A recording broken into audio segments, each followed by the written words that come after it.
ஒரு ஃபென்டாஸ்டிக் அரைச்சு விட்ட சாம்பார். வீட்ல சாம்பார்னாலே வேணான்னு சொல்றவங்க கூட கல்யாண வீட்ல இந்த சாம்பாரை கேட்டு வாங்கி சாப்பிடுவாங்க. எப்படி பண்றதுன்னு பார்க்கலாமா? கடாயில 2 டேபிள் ஸ்பூன் தனியா, 1 டீஸ்பூன் மிளகு, சீரகம், கடலைப்பருப்பு, 5 வரமிளகா, ஒரு கொத்து கருவேப்பிலை சேர்த்து ட்ரை ரோஸ்ட் பண்ணி பவுடரா அரைச்சு எடுத்துக்கோங்க. இப்போ கடாயில 4 டேபிள் ஸ்பூன் நல்லெண்ணெய், 1 டீஸ்பூன் கடுகு, 1/2 டீஸ்பூன் வெந்தயம், 1 டீஸ்பூன் சீரகம், ஒரு பச்சை மிளகாய், ஒரு கொத்து கருவேப்பிலை, 1 கப் சின்ன வெங்காயம், 1 தக்காளி சேர்த்து நல்லா வதக்கிட்டு உங்களுக்கு விருப்பமான காய்கறியை சேர்த்துக்கோங்க.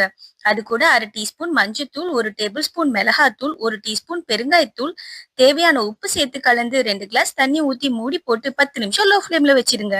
இப்போ காய் நல்லா வெந்துருச்சு. இப்போ சின்ன நெல்லிக்காய் சைஸ் கரைச்ச புளி, வேக வச்ச பருப்பு 1 கப் சேர்த்து நல்லா கொதி வந்ததும் அரைச்சு வச்ச பொடி 2 டேபிள் ஸ்பூன், 1 டேபிள் ஸ்பூன் நெய் விட்டு கலந்து கொத்தமல்லி தூவி இறக்குனா கம கமன்னு கல்யாண வீட்டு சாம்பார் ரெடி. ட்ரை பண்ணி பாருங்க. சூப்பரா இருக்கும்.